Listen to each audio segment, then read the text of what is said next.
also released a report to expose that APTC-39, a cyber attack organization of the U.S. government, has launched large-scale attacks on China, which are likely to cause serious leak of massive personal information and data. And it is worth noticing that relevant attacks date back as early as 2005 and last until 2015. We cannot help but ask whether the U.S. is serious about implementing the consensus on cybersecurity reached with China. The U.S. intelligence law allows the U.S. government to carry out massive and indiscriminate information and data theft. Snowden and WikiLeaks have exposed the act of surveillance and espionage by the U.S. government. What was exposed by the recent report this time shows that besides China and other major developing countries in Asia, Africa, and Latin America, the U.S. does not spare its allies and partners, and its cyber attacks even covers European allies, members of the Quad, and the Five Eyes. Now the U.S. is actively engaging bilateral cybersecurity cooperation globally in the name of helping others to improve capability. One cannot help but wonder what the real intention of the U.S. side is. Cyberspace is a common place for humanity, and cybersecurity is a common challenge faced by all countries. We hope the U.S. will reflect upon itself, take a responsible attitude in the cyberspace, and jointly uphold the peace and security in the cyberspace through dialogue and cooperation with all parties.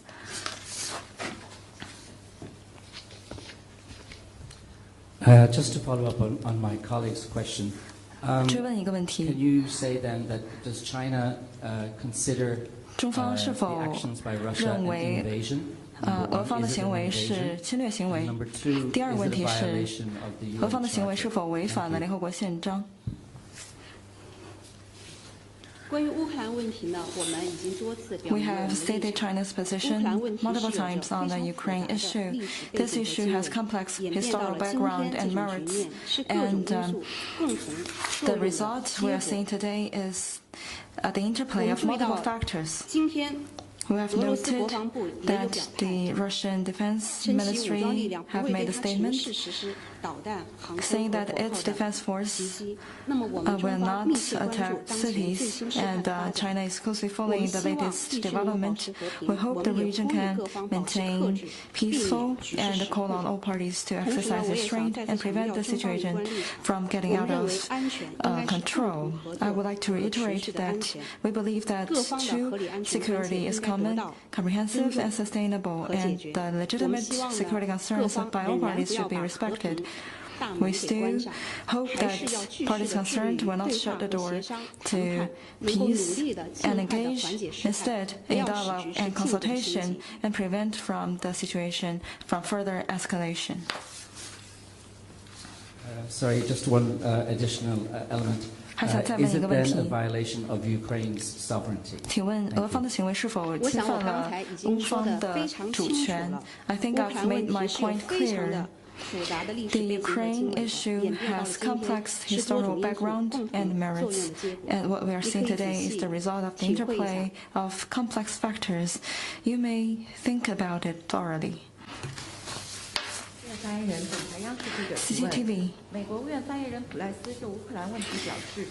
Ned Price, spokesperson for the U.S. the U.S. State Department, said that China should respect national sovereignty and territorial integrity, and China has the obligation to urge Russia to step back on the Ukraine issue. But the development of the China-Russia relations is concerning. The joint statement shows that China tried to use its influence on Russia to create a world order. What is your comments? I've seen the statement. First, I would like to say that when it comes to how to respect national sovereignty and territorial integrity, the U.S. may not have the qualification to tell China what to do. As for national sovereignty and territorial integrity, Chinese people feel strongly about it. Since modern times, Chinese people were subject to foreign aggression and colonization. generation, we have a sad memory of the humiliating past. Just over 20 years ago, our embassy to the Yugoslavia Federation was bombed by NATO, where 3 Chinese journalists died and many people were injured. And still today, we're seeing the real threat of certain U.S. allies' blatant interference in China's internal affairs on Xinjiang, Hong Kong, and Taiwan question, and trying to undermine China's sovereignty and security. China is the only permanent member of the Security Council that has not achieved full reunification. That is why China has been firmly upholding the purposes and principles of the UN Charter and basic norms governing international relations, maintaining its sovereignty, security, and territorial integrity, and upholding international fairness and justice. On the contrary, the U.S., within less than 250 years of history, only have 20 years without foreign aggression. The pretext would be democracy or human rights, or a vial of detergent or disinformation. They have different understanding of other countries' sovereignty and territorial integrity. I believe the world can see this clearly. As for the U.S. indication that China is behind Russia's decisions, I believe our friends in Russia may not find it pleasing. Russia is a permanent member of the Security Council, is independent, and they can decide their strategy based on their own judgment and national interests. I want to stress that China and Russia relations is based on non-alignment, non-confrontation, and no targeting third parties. This is different intrinsically from the U.S. drawing ideological lines and ganging up with others and create bloc politics. And China has no interest or intention to imitate the Cold War mentality or pacing up so-called alliance and small cliques. As for China-Russia joint statement, we suggest the U.S. side to read it carefully. Our strengthening strategic communication coordination and our firm upholding of the UN-centered international system and the international law and the purposes and principles of the UN Charter is the representation of responsible major countries, and that is the positive elements of maintaining global strategic security and stability. 英国独立电视台。尽管我们看到了乌克兰当前的局势，您似乎还在表示说和平还是可能的。那么，请问习主席是否有计划与俄罗斯总统普京通话，并且达成一系列的解决方案？和平的大门 The door to peace should never be easily closed.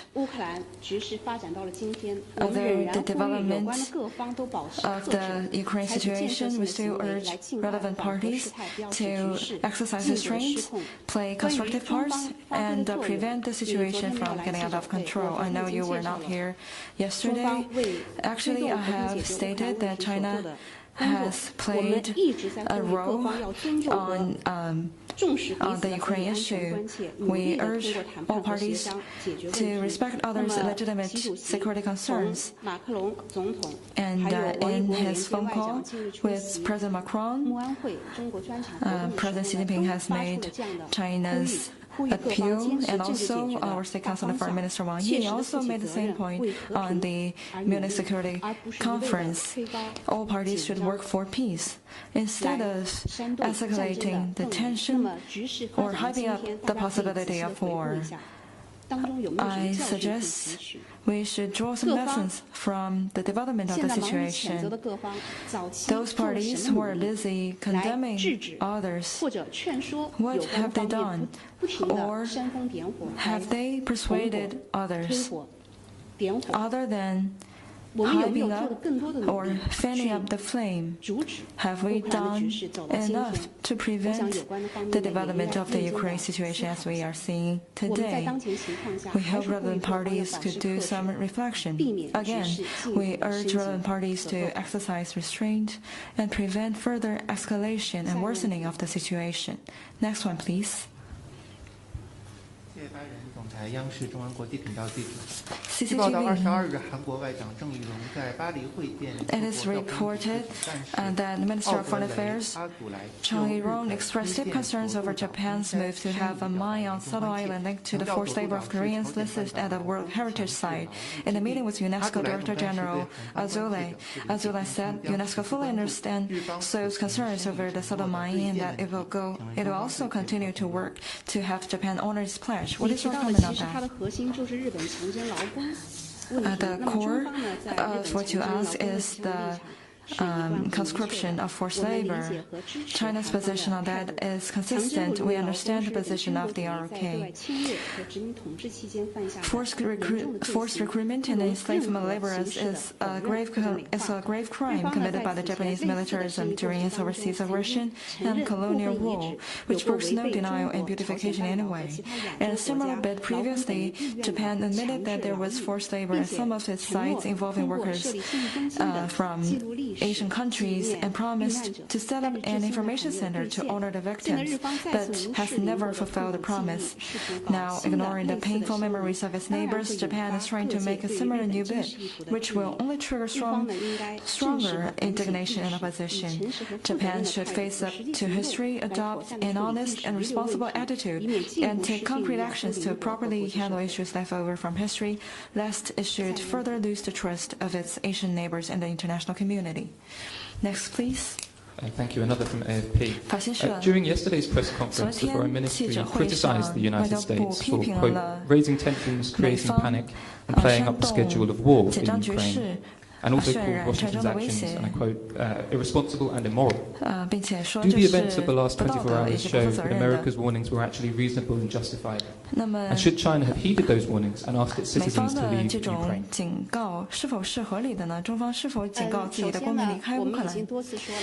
Again, I have stated many times that the U.S. recently has been escalating tension, hyping up war.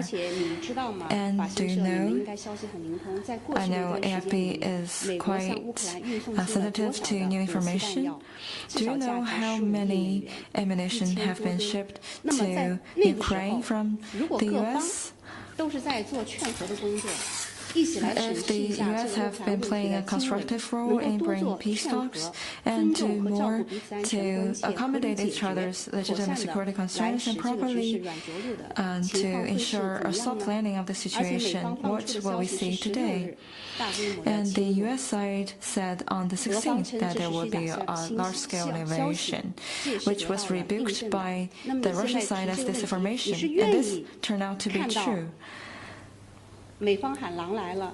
Do you want to see a crying wolf turning into a reality, or do you want to see more expectation for peace and avoidance from the situation, from escalating to what we are seeing today? This is a question that merits some serious consideration on the U.S. side.